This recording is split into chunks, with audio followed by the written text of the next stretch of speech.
Welcome back, folks, to the Membership Machine Show. This is episode 129. In this episode, we're going to be talking about continuing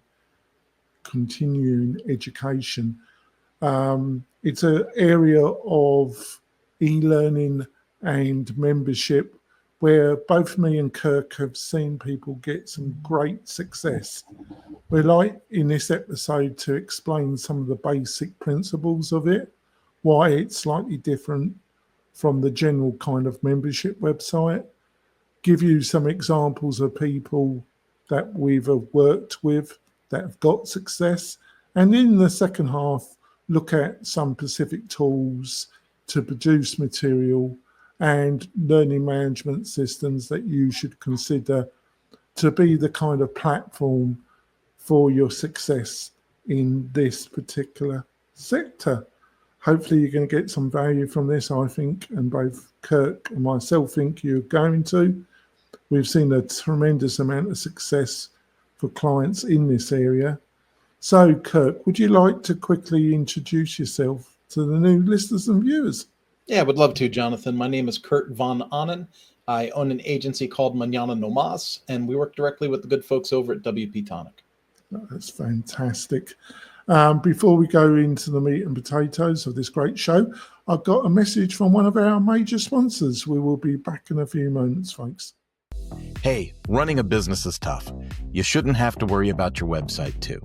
With Kinsta's managed hosting for WordPress, you get lightning fast load times, enterprise-grade security, and 24/7 expert support from real humans.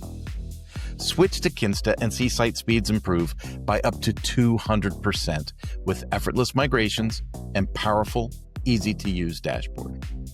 Join over 120,000 other businesses who also trust Kinsta. Get your first month for free at kinsta.com. That's KINSTA.com. Kinsta. Simply better hosting. We're coming back, folks. Before we go into the first half, I'd like to also point out we've got a fabulous course that shows you how to build a membership website on WordPress that runs 40 to 43% of all websites. It's done by Kirk himself. It's normally around $49, but there's a special deal that you get it at half price, around just slightly under $25. It goes through everything using the most modern WordPress technology. It will save you a ton of time. You can get this plus some special deals from the sponsors, plus a curated list of all the WordPress best technology plugins and services.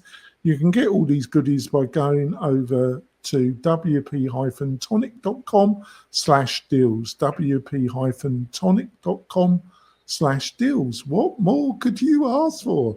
I have no idea. It's a fantastic course and some great special offers. What more could somebody ask for? So, Kirk, somebody booked a consultation with you and they're looking at continuous education. Good news, because normally these are some of the most successful people we deal with. So how would you do that initial consultation, and how would you explain to somebody why it's such a good idea? Well, the first thing to kind of understand when you come into a consultation like this is that when you have a client that's doing continuous education, it's not the same as like a course creator with like a hobby or trying to make a course from scratch. It's different.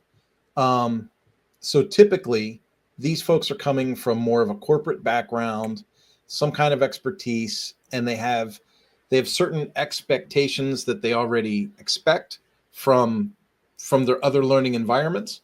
And so we have to analyze kind of like where they're coming from, what they're really looking for. And then the fun part is kind of driving them to a solution that's economical, that's profitable, and can handle the flow.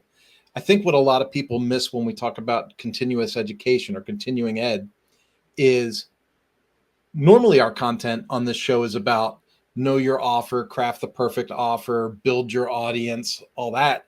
A lot of these people in continuing education are coming with students already that are basically funneled to them through other organizations or other contacts. And so when we build these projects, we're not building for a launch and marketing effort. We're building more towards stability and bandwidth and handling the flow that's actually going to come to it. I kind of agree with that, but I still think there's some marketing. But I think the beauty of it is that they already know the audience. They already identified the pain points. Yeah. Because that comes with because this is continuous education, that the student base have to do it normally, not always, but they have to do it normally yearly or every couple of years, depending on the accreditation that they're looking to get from. It could be from the federal government, state government, industry associations, educational, and they to renew their license with a particular industry association or trade association or with the state or with the Fed, they have to do this accreditation training, and there's normally and it's the audience is there, the need is there. It's pretty clear cut. Yeah, That's the beauty of it, isn't it, Kurt? It takes them from selling courses on a one-to-one basis to a one-to-many basis. And so, perfect example, someone is like a dental hygienist. A dental hygienist is going to have to take training once a year to get recertified and make sure that they can, continue to offer services to patients. So if you became the continuing education provider for a dental organization, you would automatically get all of the dental hygienists from that organization to take your course. So you're basically selling one to many. It's the idea that there's organizations coming to you for continuing certification. I think the other thing is do your brainstorming of ideas and the development of them. I think people find this because and that's the beauty of coming to WP-Tonic, and it's the beauty of WordPress, because it will give you the most flexibility and ownership, much higher level than any SaaS, software as a service platform. And we're going to be talking about some of the SaaSes in the second half, but we still are dedicated to WordPress because it gives you that ownership. But you've got to, you might know this accreditation sector by heart, but developing the content can still be daunting. And sometimes for the first course, people can overthink it. And I found in particular this sector, they can try and throw everything in at the beginning, and they need to back off and just aim at the basics. What do you reckon? When we say aim at the basics, it's very important to recognize who you're accredited through. So they're going to have different requirements. Exactly. So sometimes you need to have some kind of tool in place that's going to record the timing of something, or some way to justify the timing of something. So for instance, we're big fans of Lifter LMS. Lifter LMS doesn't have a built-in timer for its lessons. However, it does have a tool called advanced videos. And so if you can demonstrate that your course has 5 hours worth of video, and you mandate through the course settings that they have to watch all the content, then you can say, well, I've got this 5-hour course. And so those are the types of things that you need to look for. You need to say, what are the requirements that the accrediting body is looking for? And then how can we meet those requirements? It becomes a little bit of like puzzle making, right? Almost like problem solving to figure out how do you hit each of those little bullet points. But if you choose a segment for continuing education, and then you start to look at the different accreditation bodies that let you do it, they'll give you their requirements, and then you literally just look for the tools that you're going to need. And I think Jonathan's right. Shoot for the bare minimum to get launched. because realistically, your customers are coming to you through referral. You don't have to worry about bells and whistles and fancy animations and things like that. You just want to provide the material, the reporting, and the certification. And then as you grow, you can always expand and make things cooler. And they see the accreditation process going to these association or state body, and they worry about that. And you do have to find out what the specifications are, and you do have to meet them. But it's a good thing because it will keep some of the competition out. So it's not a negative thing. And normally most associations want more people offering more training to their membership, or if it's accreditation that's going through a state or whatever. You're not locked out. There might be a fee involved, I don't know, for them to check the course over.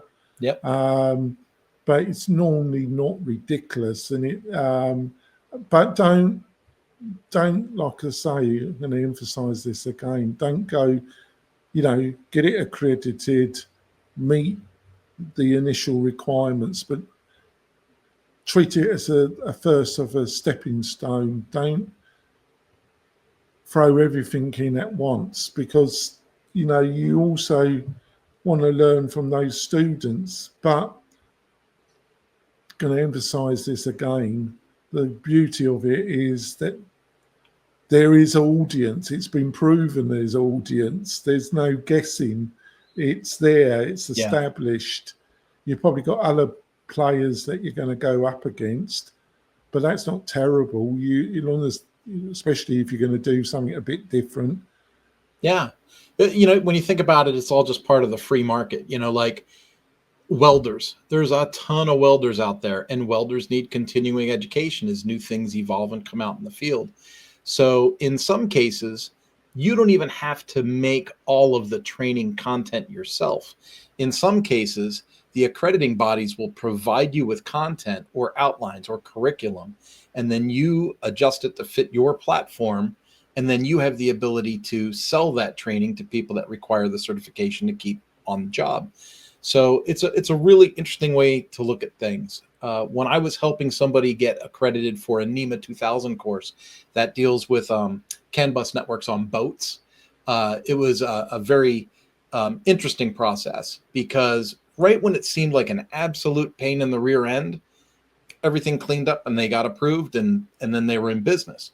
And so it's one of those things where know what the requirements are, do what you can to meet the requirements, and make sure you have an explanation for everything that seems like it might not be what they're used to out of the box. A lot of these accrediting bodies are going to be used to custom one-off SCORM platforms that are very expensive to build and manage. But we can run these tools through WordPress with different tools in WordPress and do it for literally 20 or 30% of that budget. And so when we can come in as competitive players in this market, it gives us the ability to help our creators make higher margins. That's a fantastic point there, Kurt. So what are any kind of particular continuous education courses, clients that you've helped out in the past few years that come to mind? That obviously you're not going to talk specifically, but talk about particular areas. So, I'm sure the listeners and viewers of this are going to be interested in that. Medical is huge. So literally, I've got half a dozen people that I know that are in the continuing education field for medical. How to get your license as a CPN, how to get your license as a nurse, how to get your suture certificate so you can do sutures. I even did a presentation for the Department of Defense while we were showing them how a Lifter LMS site would run SCORM content. And what was interesting about that was actually, instead of being a request for quote, that was a request for information. And so we developed our proposal. We gave the request for information presentation, And the Department of Defense was so impressed, they said that that was going to be the benchmark for the other people to compete against for the request for quote. So before you make a discount opinion and say, oh, maybe WordPress isn't strong enough, if you present it the right way, it's got a lot of, like Jonathan said, we've got a lot of freedom, we've got ownership, design flexibility. We can do things that other people aren't able to do in these other platforms. So we're able to meet a lot of needs. So the medical, any other sectors that come to It mind? goes on and on. Automotive mechanics, they got to be certified all the time for their ASE certifications. Yeah, maybe, are there any that come to mind that you've actively helped? Yeah, bartenders. There's the one for bartenders, the NEMA 2000 course, obviously the nurses, dentists. We had a dentist one come through. Mortgage, people that process mortgages have to be certified, I think every 2 years, I think. So we did one for them. We've done a lot of continuing education. And what I like about it, and I'm going to go right back to it again, Jonathan, is they already know that they have a market. They already know they have referrals for the traffic. So the main concern was bandwidth, stability, reliability, and making sure that we could build something on time and have it ready for those students that were already waiting to take the training. It's really cool to build a project where you know it's baked in with customers already. What are some of the things that people, based on your experience with your own agency, working with Lift LMS and WP-Tonic, what are some of the things that people tend to forget that kind of trick them up, make it kind of roadblocks, things that if they know about it at the beginning will help the process, Kurt? I drive back to the specifications that the accrediting body requires. Yeah. What a lot of people miss because they get caught up in the excitement of building something is they're going to need some kind of a student ID number or certification serial number or something that gets added to the certificate as an extra field. And while there are ways to do this, right? Obviously, there's ways to do this. If you don't, dot the I's and cross the T's in the build process, you find yourself having these little panic attacks downstream. And if you've launched a couple hundred students through the platform and you've missed, something that's required, that's going to add a lot of back-end manual labor for you that you don't want to do. So big things like having custom fields in your enrollment process so you can get the required information from the student. Things that a lot of people don't think about this, but in WordPress, we have very active APIs and different platforms that we use have active REST APIs. And so a lot of times these accrediting bodies will want to be connected to your website. And so, when that conversation happens, that's not time to panic and run for the hills. That's time to do your research and go, well, how do we make that happen? In some cases, the accrediting bodies actually have their own custom plugins that you can install. And then you put in an API key, and they shake hands and they communicate, your website and their website. And what that's for is sometimes you're not even selling the courses. Sometimes the accrediting body is actually selling the courses, doing the enrollment, and then that sale has to be automated into your site to give them access to the course. And then when they complete the course and get certified, that other communication goes the other way, right? So you have the write and the get, or how they say get and send, or whatever is in APIs. That information for the certificate goes back to the accrediting body and confirms that account is now closed. And so it just closes the loop for you. But knowing that that's probably going to be a request in the process is something that you need to bring up from the beginning. A lot of accrediting bodies, when you start to negotiate with them about building a continuing education course site, they take things for granted. And so you have to be very clear, like any government contract would be. You would have to look at every single bullet item and go, can we make this happen? Can we make this happen? And then look at what hoops you'd have to jump through to make it happen. Yeah, and I think the beauty, if you're listening to this and you might be considering this sector, the other great thing is both me and Kirk, you can book a free consultation with me at WP-Tonic, and you can book some continuous consultation with me and Kirk. That will be paid, but we've got a ton of experience in this sector where we can share and really help guide you to be successful. I think the other thing with the research I've did on this subject, Kirk, before this show, is that it's predicted to still be a very growth area.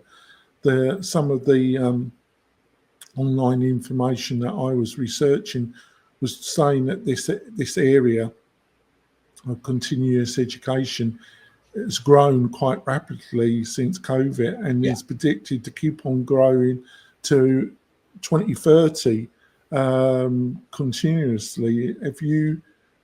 Have you come across this type of prediction? Yeah, and we can drive down to like what are the root causes for those kinds of things. If we think about every business now is we think about terms of profit and margins and shareholders, right? The cost to send somebody to a 2-day seminar or workshop to get recertified somewhere it's time out of the office. It is airfare, hotel, rental car, per diem for food. It gets to be an expensive adventure, even if the training is free, which it rarely ever is. Even if the training is free, a business can be out anywhere from $8,000 to $15,000 to send an employee out away for training. And so add to that whatever the certification cost was, $1,500 or $2,000 or whatever. It's very expensive. And so, especially since COVID, people have realized if we can do this training virtually and we can save $8,000 to $15,000 per person on the training, then obviously they're going to search for as many virtual training opportunities as possible. Yeah, I think it's amazing, but it's also through micro learning, through people, they just expect, hybrid, where you do so much of the training online, and then if you're going to a conference, having some of it at the conference. But people do expect training now to be online, don't they? Even in-person training. So let's drive back to when I did training for Ducati, the motorcycle company. Originally, that used to be 2 weeks away from the dealership, getting theory education and hands-on education. Well, when I went to Ducati, one of the first things I did was convert all of the theory training into online virtual training. And then we cut the time away from the dealership in half. So that way we said, okay, get all your theory online so that you kind of know what to do when you get to class, and we'll go directly to, review and hands-on practicum stuff. Practicum is a fancy word that means like hand-on demonstration, right? And that's real popular in the medical field. In the medical field, they'll give the course online, give all the theory online. And then when you actually go to whatever the workshop or the certification is, it's really just a hands-on demonstration that you have absorbed the content, you understand the process, and you can demonstrate it. That's fantastic. I think we're going to go now and have a short break. And when we come back for the second half, we're going to talk about some of the tools that are out there to help you produce content. We'll probably have a quick chat about SCORM and some of the other interactive formats. And people get a bit hanged up about that and where their place is in producing training and when they're probably not appropriate. We're going to be looking at some online tools that can help you produce content. And then we'll quickly look at some of the learning management systems, which are your platform to present the training. So it should be a great second half. We will be back in a few moments, folks. This podcast episode is brought to you by Lifter LMS, the leading learning management system solution for WordPress. If you or your client are creating any kind of online course, training-based membership website, or any type of e-learning project, Lifter LMS is the most secure, stable, well-supported solution on the market. Go to lifterlms.com and save 20% at checkout with coupon code podcast20. That's podcast20. Enjoy the rest of your show. We're coming back, folks. We've had a great first half. This is a great area where a lot of clients have a lot of success. But before we go into the second half, got a great free resource for you. That's the Membership Machine Show Facebook group. It's totally free. Got any questions that come up during the podcast or the video, if you're watching the video on the WP-Tonic YouTube channel, you can go to Facebook, join the Membership Machine Show Facebook group and put your questions there. I also put a load of new content on there. I've had a break last week because I've been traveling, but normally I put stuff on every day and get back into that in the next couple of days probably. It's a great free resource. So join us there. Me and Kirk go on there. So what more could you ask for? Probably a lot more, but that's all you're going to get from that group. So let's go in. So, you know, a lot of people, I'm not, funny enough, I'm not one of them. When I get the idea in my mind, I can then type it out basically, but a lot of people get writer's block, and a lot of people, when they really get worked up about writing the content for a course. So I think this is where AI can really help. It can really churn out a layout document for you, a structured document, and it can assist you writing some of it, and then you can really customize it and add your own voice. And I really like Claude. I found it, you know, some people say that is Anthropic are the company behind it. ChatGPT is a major competitor, and Perplexity is another one. But I just like Claude. I just think the content it produces, and it really does help people get over this writer block, this white sheet syndrome, which I don't know what you think. A lot of people do suffer from it, don't they, Kurt? Yeah. And not for nothing, even if you really know a topic, it's amazing. Like, you think, oh, I've got it all figured out. And then you ask artificial intelligence, hey, I've written this outline, or hey, read this outline for me and let me know what I've missed. It always comes back with some detail or something that you glossed over. And then you realize, oh, I should have included that. Like, to me, I don't really suffer the writer's block per se, but I do use it to audit my work for completion to make sure I didn't completely ghost, you know, a topic that I should have included. That's fantastic. It's $20 a month. I think it's unlimited at that. I like it. Like I say, other people think other tools are better, but I still stay with it. I think it's something you should look at. Grammarly, my grammar's pretty bad, so I rely on it a lot, and it's just one of those products that will save you a ton of time. And I pay it yearly. The yearly, you get a big discount. I think it's about $14 a month. If you pay month to month, it's $30. So they really want you to pay the annual. And it's one of those, I try and keep my SaaS subscriptions down because you can find a lot of money, but it's one of those, it's a bit like my Zoom. Grammarly, Zoom, StreamYard, they're the three that I pay. I only pay for the lowest pro of StreamYard because the next one up I think is a little bit expensive. But when it comes to Zoom and Grammarly, I normally just pay it. What do you reckon about Grammarly? I like that Grammarly gives me a report card every month and says that I use more unique words than 96% of the other users. Next one, it's out of order slightly, is Canva. That's the other one that I just pay. I use that almost every day.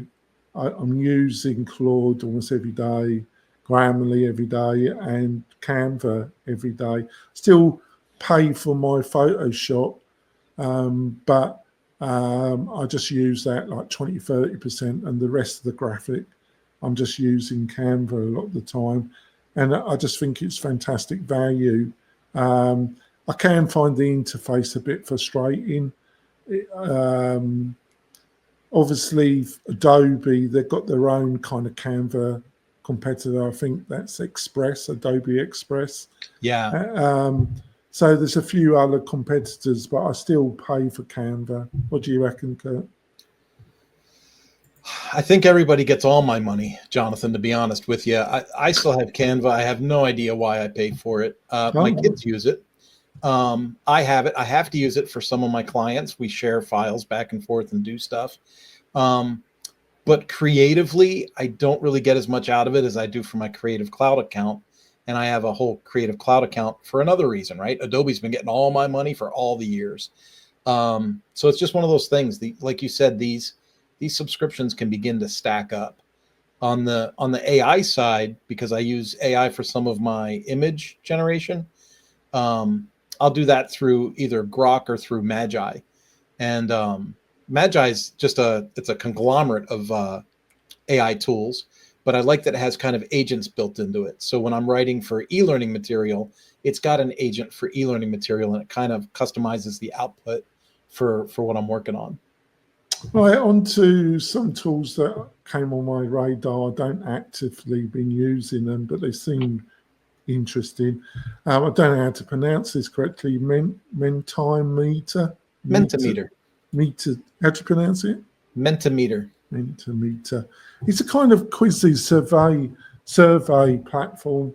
Some of the Survey Monkey, there's a few of them out there, but this come on. It's not. They've got a free level. They've got a basic. These are month-to-month prices at $13, and then they've got the Pro at $27. So it's not ridiculous. And I had a look at the website and look at. It don't look bad actually, but it depends if you've got a lot of polling do and quiz making. What do you reckon? This is where I sound negative, and I'm not trying to sound this way. I was trying to think of the use case for it for me, Jonathan. And if it was prospective students that I wanted to ask questions for, I would probably go to like Answer the People or something like that and do a broad search for what questions are being asked about learning or whatever. And if I'm going to do quizzes or surveys, since I'm a Lifter LMS expert, I would probably leverage the quiz tools in Lifter LMS to question my students directly. So I really struggled with the use case and where I would use it. Well, because it's your WordPress background, because some of the SaaS learning management systems do, but some of them have very basic polling functionality inbuilt, and because it's a SaaS, there's not much you can do. So they look at third-party solutions like this. But because both of us are WordPress focused, you're not going to have that problem. So that's why you're wondering.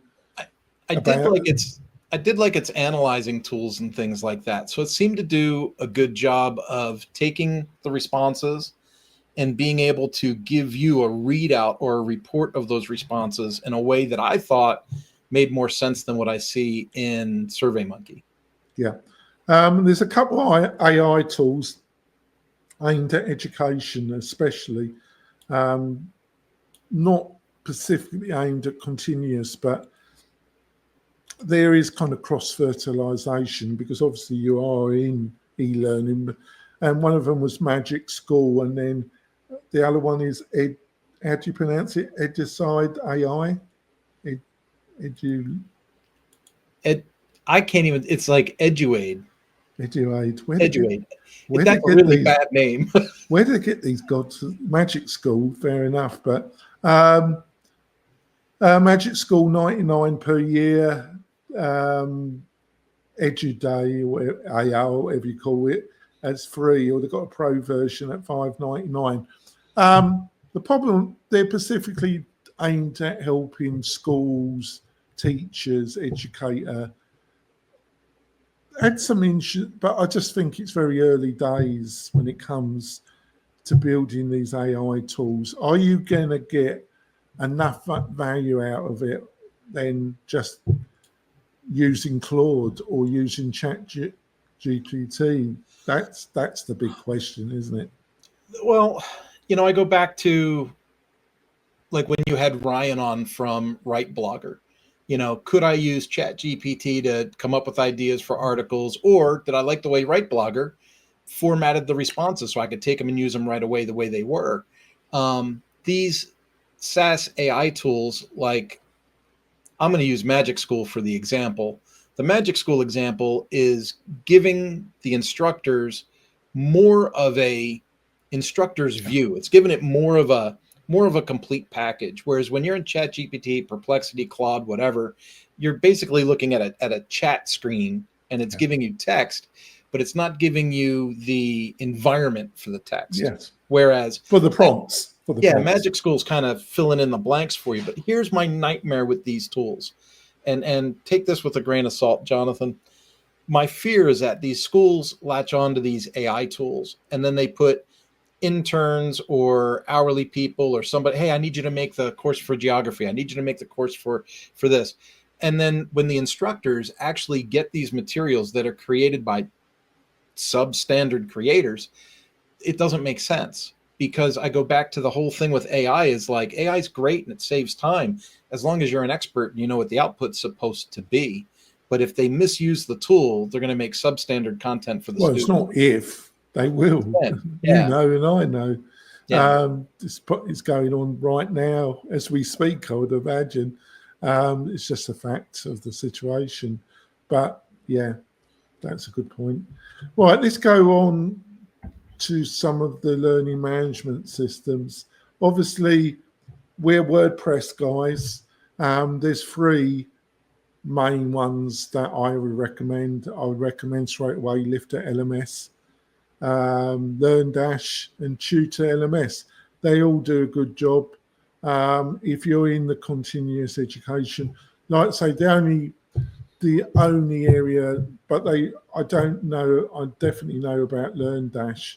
I'm not sure about Tutor LMS, but the one thing I would love the Lifter LMS team to develop is, it's not a major problem because there's third-party timers out there, is to have this inbuilt timer as one of their internal add-ons. I think it's been crying for that for quite a while, but I don't think it's on the radar. Am I right about that? In my discussions, it's not. So I don't know. I'm not at that level in there, but it's come up a fair amount of time with continuing education where people that have a textual course, not a video course, are like, I got to make sure the student spends at least 30 minutes in here. And there's really no way to know if the student spends, because what a student could do is copy the text, put it in an AI tool and say, summarize this for me. Right? Never. They would never do that, would they? And so a lot of these sites are going to more and more now be requesting timers for the lessons to track each student's time in screen. But we don't have that. Yeah, the other thing is, but as you mentioned, one of the strengths of Lifter is they've got this advanced video add-on, haven't they? And that has some features. But the other thing, what about if you want to use Presto Player? Yeah, Presto Player, you can still use advanced videos through Vimeo. And I shouldn't say through Vimeo. You can host the videos on bunny.net, which is cheaper, but you use the Vimeo settings in Lifter LMS to enforce the advanced video. Oh, you can? Yeah. And so you can literally force someone to watch a video before they get to the next lesson. And so if that video is 45 minutes long, that's the justification that lesson is 45 minutes long. And you got various Lifter LMS. It's free product, just gives you a ton of functionality just for free. And then you've got different bundle offerings that start at $2.99, but you're getting a fair amount of functionality, all inbuilt and tested by the core team. When it comes to LearnDash, it's $199, but they rely a lot more on They do have some free internal plugins that are offered, but they do rely on a lot of third party. So does Lifter, but they've got a lot more internal add-ons. I think they've got the mixture correct. And Tutor, has a great free offering, and then it's got 199. But yeah, they're all yearly, unlike the SaaS that we're going to be talking about. And it's just fantastic value, folks, because a lot of the SaaS learning management systems, they have they charge with how many users you got, and then some give you, well, we only charge you for the active users, or we only charge you so much for the non-active, and then we charge you. Well, you don't have to deal with any of this if you're using a WordPress, using Lifter or LearnDash, because you're just paying a one-off fee, and Yeah. you can have as many users as you like. There are no active users or non-active users, and you got so much more ownership. What do you reckon, Kurt? Well, part of the reason I fell into WordPress in the first place is because when I was a corporate trainer, I was stuck in that very scenario. Working for a large corporation, 2,500 users. Then you had to figure out how many are active. And then our training was annual, right? And so between October and January or February, we were busy. And the months that we weren't busy, nothing was happening. So a lot of these platforms had things like, it's $75,000 a year for hosting and maintenance. You take care of your own content, and then you pay a per active user licensing fee, and then they bill you for whatever your active users are for the month. And by the time you add that up, Jonathan, some of them, I mean, was $250,000 a year to run an LMS. And that is nowhere near the budget that you and I discussed with clients at WP-Tonic. Yeah. And then the other factor is how a lot of people, they're using a SaaS-based authoring tool because they feel they've got to have SCORM content. That's basically allows you to do elaborate animation. We actually, I think it was 6 weeks ago, actually, time's flying, we looked at an AI tool that enabled you to publish animation. I forgot the name of it, but you were quite impressed with it, weren't you? Is that H5P? Yeah. No, it was a kind of competitor to PowerPoint, and that allow you to do, but you could do elaborate animations. I have to remember the name of it, but a lot of people get kind of stuck. They think they're going to have animations and interactivity in the initial course, which I don't think you do at all. But WordPress can handle SCORM. There's one particular third-party plugin. It works quite well. It's not that expensive, and you can utilize SCORM content. You probably could utilize, I'm not sure, a CDN to host the content, Cloudflare. You can't really use your hosting provider unless you're telling them we can help you there, but because it does take a lot of file size and bandwidth. But a lot of these SaaS, if you've got a lot of STORM content, they will charge you extra. But let's go on to a couple of the SaaS that are popular. Absorb LMS. They have been growing. They're still growing. I don't know. They do have their own publishing tool. It doesn't compare to, let's say, iSpring Learn or a couple of the other well-known authoring tools, but it does have an authoring tool part of the learning management system. Clean interface, got the basics. They don't publicly state what the price is. You've got to ask. But it is one of the leading ones out there. Do you know anything about Absorb LMS? I know that when you go to figure out how much it's going to cost, you got to send them your email first. Yeah. That's a sign that it's going to be out of budget for a lot of people. Yeah. Also, when you look at SCORM content, so one of the blessings of SCORM is that it is a unified, how do I say this? It's a homogenized way of producing learning content. like the benefit of SCORM is that I can be an instructional designer that works with Articulate 360 or Captivate or one of these tools, and I can make a SCORM package and I can put it into any one of these things that we're discussing right now. When these companies come up with their own learning authoring software, it generally does not transfer channel. Because that is the way of making it sticky, making it a really pain in the posterior to get away from it. It makes it really unfortunate. See, in the e-learning space, Jonathan, most people that are like instructional designers don't know anything about the hosting, the websites, the particulars about that. All they really focus on is the tools that make the learning content. They generate the file, and then someone else in charge of the LMS manager is the one that deals with the website and the uploading and all of that. It's a very unique kind of microcosm of positions and roles, how this works at the corporate level. Yeah. Another one that's popular is Talent LMS. They're based in Greece, actually.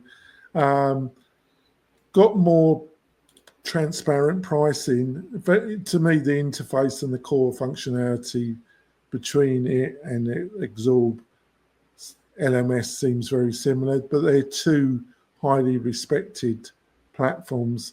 They go by per user. I don't know if it's active or non, or if the user's in the system. So 1 to 40 is 149. Growth is 1 to 70, 299. Pro is 1 to 100. And that's 579. Yeah, but at least you know the pricing. But it gets expensive quite quickly, doesn't it? It gets super expensive pretty quickly. And remember that in a continuing education mindset, you're probably going to be dealing with 1,500, 2,000 active users at a time, depending on what segment of industry, you're trying to work with. And so you want to start thinking in those terms of numbers, even if you're just starting out. The problem with these SCORM-based websites, these SaaS platforms, is, well, it's kind of like the Vimeo thing that we've talked about. It seems affordable getting in. And then when you experience success, you're heavily penalized for your own success. Thousands and thousands. Yeah, and the thousands budgets per just month. the budgets go crazy. One thing I will say, and this is just from personal experience, I have dealt with a lot of e-learning professionals that have come from Talent LMS, and they have nothing but good things to say about using the platform. Its reliability, its ease of use, it's all of that stuff. It's very highly recommended in the space. It's just well beyond any budget that I have for any of my projects. Yeah. One I like is LearnWorlds. It has a lot of functionality when you actually look at the platform. It's also got a foldable app set up. And I think if you want it white labeled, it gets more expensive. But I think they do offer, but just the core functionality and the interface. And it starts at $29 per month, but you pay $5 per course enrollment. And then the next one up, which is the one that you should look at, it's $99. And then the next one up is $2.99. And then the other ones include the app for iOS and Android. But for the price structure, if you look at what they're offering, I was quite impressed with it. But I don't think they've got the traction in the kind of corporate world that Absorb or Talent LMS have got. What do you reckon? The devil's in the details, Jonathan. When you go to LearnWorlds and you start really poking around, you start to recognize, wait a minute, I can only have 20 SCORM files in here. I can only have 5 administrators or instructors.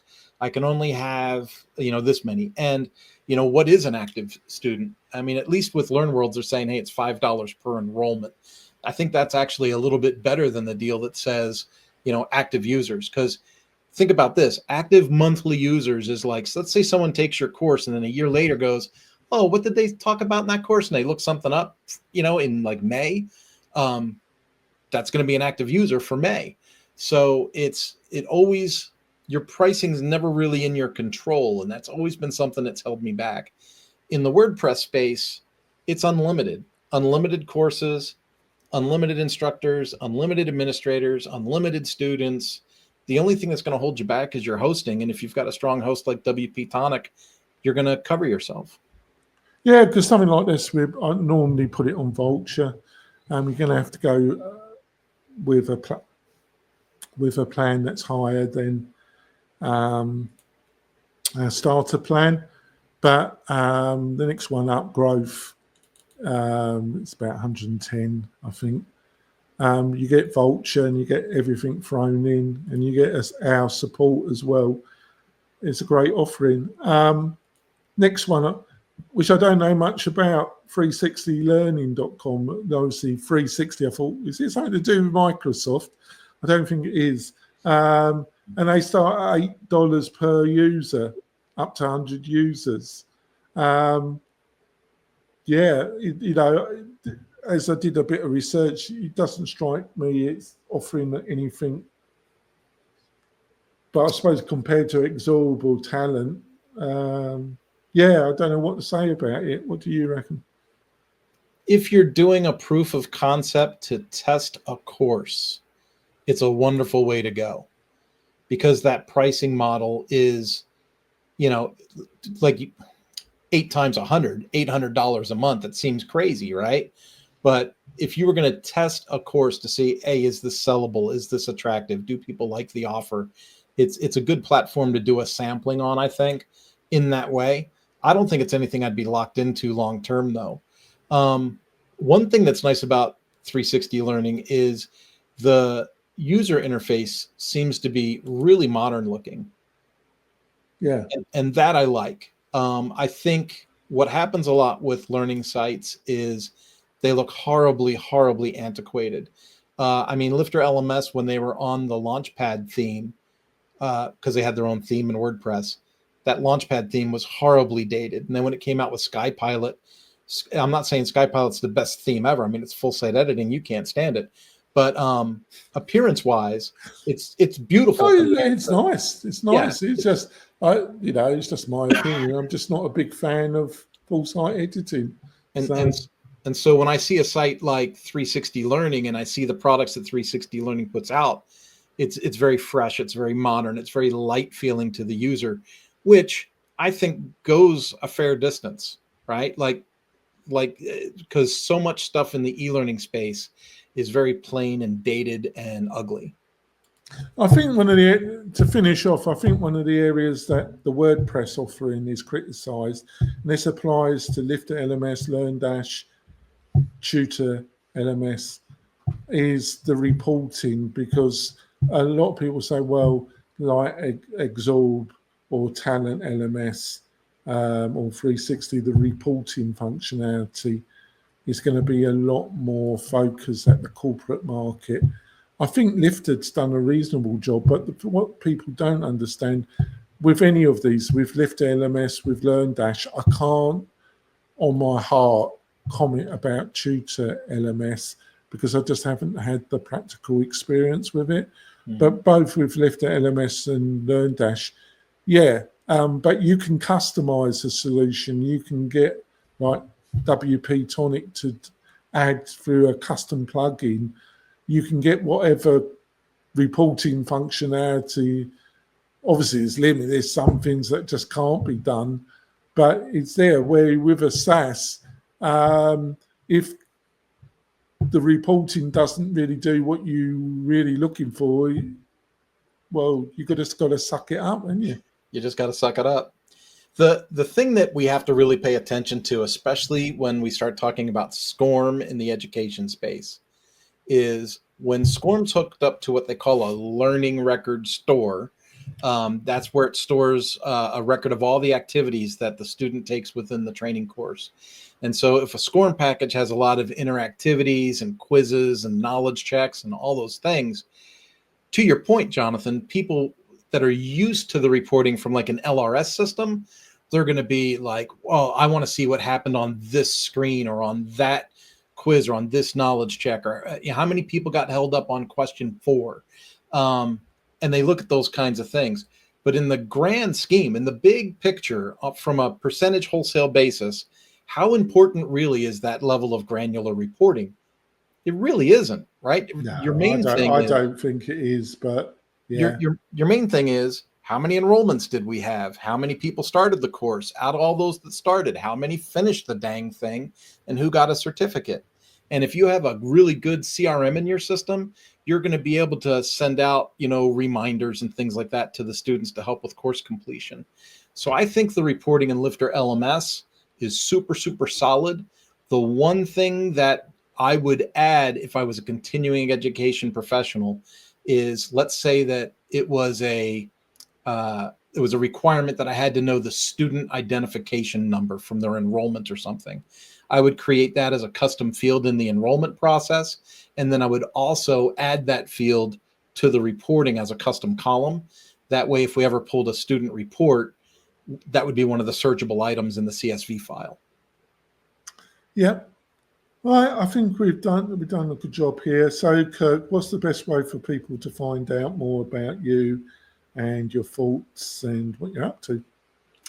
LinkedIn is where I do a lot of activity. So I'm the only Kurt Von Onen there. If you find Kurt Von Onen on LinkedIn, you got me. And then if it's for business, I'm at Mañana No Mas. Yeah. If you found this podcast or you're watching the video and you found it useful, one way of supporting the show, folks, is to go to Spotify or iTunes and leave us a review. Good, bad, or indifferent. I read all the reviews on Spotify and iTunes. It really does help the show. It really does promote us, and it means that more people will find the show. And our ratings recently have been going up quite a bit. I think some of the feedback I've been getting, people have been really enjoying the conversations me and Kirk have been producing recently.